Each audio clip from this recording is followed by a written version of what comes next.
जो भी कुछ आप पे गुज़रा और जिस तरह गुज़रा उससे तो हम सब वाकिफ़ हैं कि सैलाब में जो भी कुछ तबाही हुई और आपका सारा जो तख्लीक़ी असासा था वो सब एक सतह पे जो है वो डिसबर्स हो गया।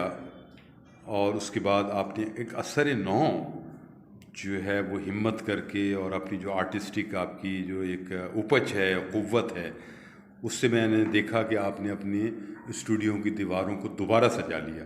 तो इस सफ़र के बारे में कुछ बताइएगा प्लीज़ वसी भाई। खालिद भाई, देखें हुआ ये है, वो एक शेर था बहुत कि ज़िंदगी क्या है अनासिर में ज़हूर तरतीब, मौत क्या है इन्हीं अज्जा का परेशान होना।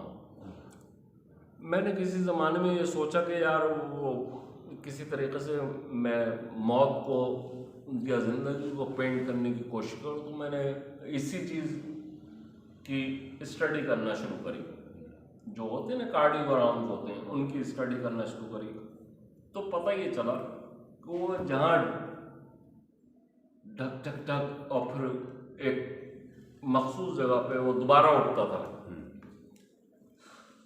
तो वो तो जिंदगी के मसले है ना।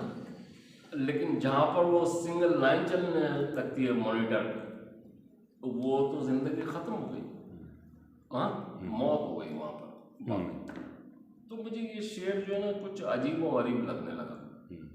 तो मैंने इस शेर को थोड़ा सा, उस शायर को मुझे नहीं मालूम, उस माजरत के साथ में, चकबस्त का शेर है ये। वाह, चकबस्त का शेर चकबस्त जी का। जी। तो अच्छा, ये इस हवाले से ये भी है कि ये इकबाल के खाते में चला गया है शेर। इकबाल के खाते में बहुत बहुत से है। जो कम फहम लोग हैं वो उसे इकबाल का शेर समझते हाँ हैं, हाँ। क्योंकि वो उसलूब इकबाल का है, लेकिन चकबस्त का शेर है जी। तो मैंने इस शेर में थोड़ी सी तब्दीली करी अपने तौर पे। ये मेरा अपना वो है, मैं किसी पे वो नहीं करना ठीक कि है। जिंदगी क्या है अनासिर में ज़हूर तरतीब, मौत क्या है इसी इन्हीं अज्जा का परेशान परेशान। होना। तो मैंने इसको यूं करा कि मौत क्या है अनासिर में ज़हूर तरतीब, आहा आहा, जिंदगी क्या है इन्हीं अज्जा का बहुत परेशान अच्छा, होना। क्या कहने हैं वसी भाई, वाह वाह वाह, तो बहुत खूब। मैं तो जिंदगी को इसी तरीके से महसूस कर रहा होता हूँ कि यार ये अगर स्ट्रेट हो गई ना, एक सीधी उस लाइन के ऊपर चल गई, जिसका मतलब है जिंदगी तो नहीं रही, ये तो मौत वाक़ हो गई। इनका इसका उतार चढ़ाव होना बहुत ज़रूरी है, इसका उतार चढ़ाव होना बहुत ज़रूरी है। अगर ये है तो वही आपकी लाइफ है, और अगर वो नहीं है तो आपकी लाइफ नहीं है। क्या कहने, जी। वाह वाह। तो यानी इस शेर की निस्बत से जो आपने थोड़ा तब्दील किया, उसे ज़िंदगी और मौत को ऊपर नीचे कर दिया, उससे आपने तवानाई हासिल की और माशाल्लाह एक असर नौ जो है अपने निगार खाना वसी अदर को तरतीब दे दिया। क्या कुछ गुज़रा होगा, सब पर ही गुज़रा पूरी दुनिया में, कोविड-19 के हवाले से, और जो हमारे मुल्क की सूरत हाल है और मुल्क की मईशत है इस हवाले से। और ज़ाहिर है कि एक सवाल साथ साथ ये भी है कि आर्टिस्ट जो है वो बेचारा तकदो में ही रहता है, स्ट्रगल में ही रहता है, और उसके जो किए हुए काम पर बहुत से और लोग जो हैं वो सब कुछ कमा लेते हैं। तो इसका कोई तकलीफ़ आपको होती है, पेन होता है आपको? देखिए, आर्ट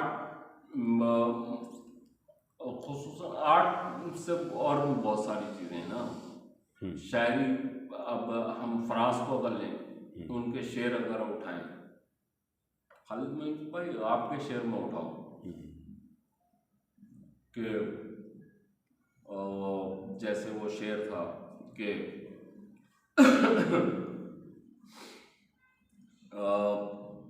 बड़ा उम्दा शेर लगा वो मुझको कि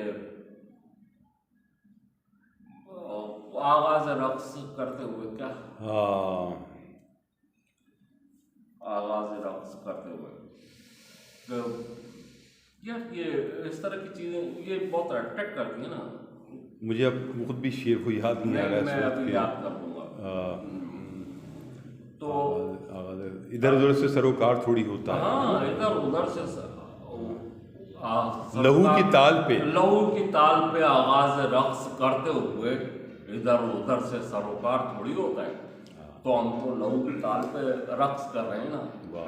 तो अब इधर उधर से सरोकार क्या करेंगे।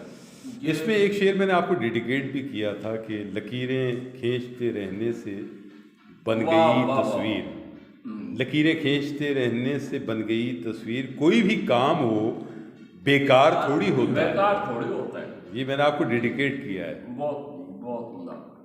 तो खालिद भाई, ये तो अब मसला ये है कि हर चीज़ को क्या हम इस तनाजुर में देखेंगे कि इसके हमें कोई बहुत अच्छे रिजल्ट मिलना चाहिए, ऐसे रिजल्ट जो कि हमारी मादी ज़िंदगी में वो हों।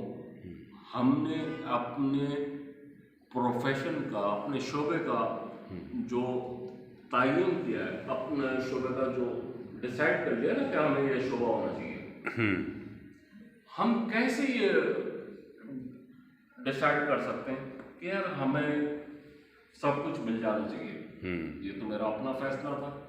तो ऐसी सूरत में जो है ना, वो फैसला जो है ना, वो मेरा जब अपना हुआ, तो हमें दूसरों से किसी किस्म का भी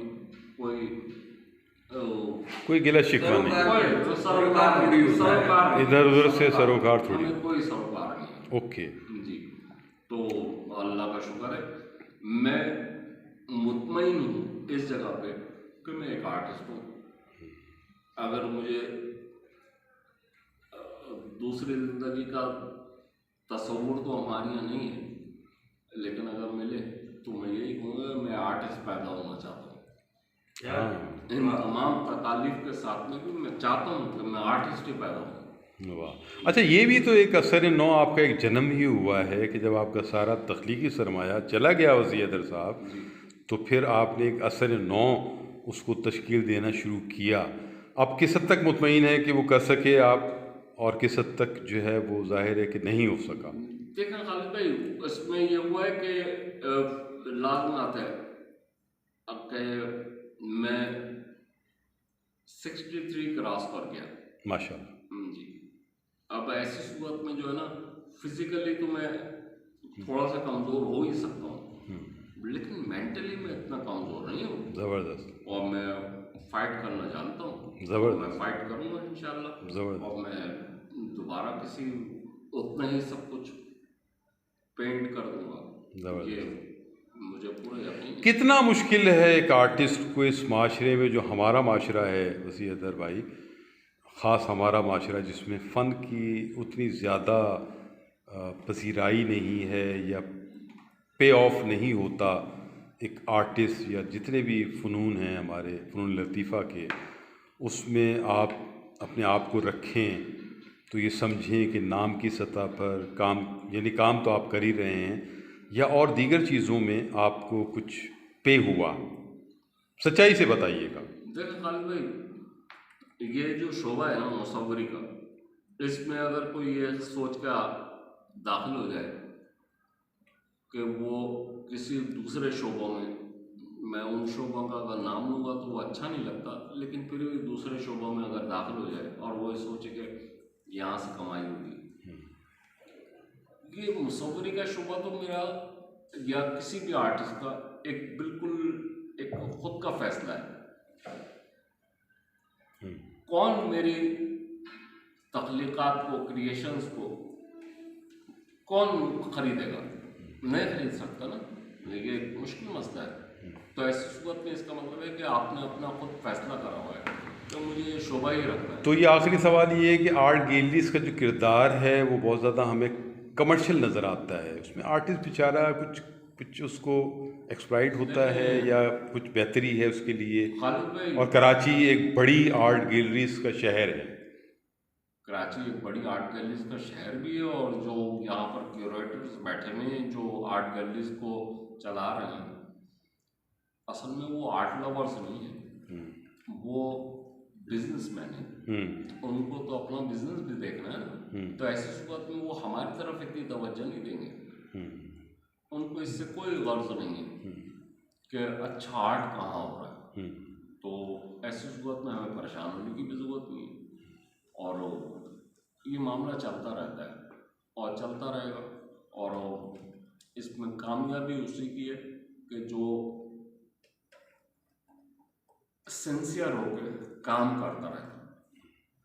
अच्छा, आखिरी बात ये है कि ज़िंदगी में क्या है वसी साहब, जो है उदासी है, फ्रस्ट्रेशन है, डिप्रेशन है, सरखुशी है, खुद एक एज ए आर्टिस्ट आप क्या महसूस कर रहे हैं? मेरा तो ज़ाती अपना ख्याल ये है कि अगर ज़िंदगी में उदासी नहीं है तो इसका मतलब है ज़िंदगी बेरंग है। आपको तमाम खुशियाँ और आपके तमाम मसाइल हल होते रहें और तमाम आपको चीज़ें नसीब होती रहें, ये काफ़ी नहीं है। आपका जो और दूसरे दीगर लोगों के मामला हैं उनके साथ में अगर चलते नहीं तो वो एक अच्छी बात है। और वही एक मेरे ख्याल से खुल गया है। तो सलमान भाई क्या कहेंगे आप क्या कहेंगे इस बारे में? इस बारे में आपने जो बात की उसको एक शेर के हवाले से कि उम्र के अब्वाब की तरतीब है कुछ इस तरह, उम्र के अब्वाब की तरतीब है कुछ इस तरह, सरखुशी दीवान की बेचार की लाहासली। क्या वाह वाह वाह क्या वाह वाह। तो बस सुभान अल्लाह है। और फिर इंशाल्लाह गुफ्तगू होगी वसी अदर साहब आपसे। बहुत अच्छी गुफ्तगू हुई, मुख्तसर हुई लेकिन बहुत बामानी हुई। तो अदब व फ़नून नामा जिंदाबाद, पाकिस्तान पाइंदाबाद। खालिद मोइन को इजाज़त दीजिए, वसी अदर साहब को इजाज़त दीजिए, सलमान सरवत को इजाज़त दीजिए। खुदा हाफिज़ व नासिर।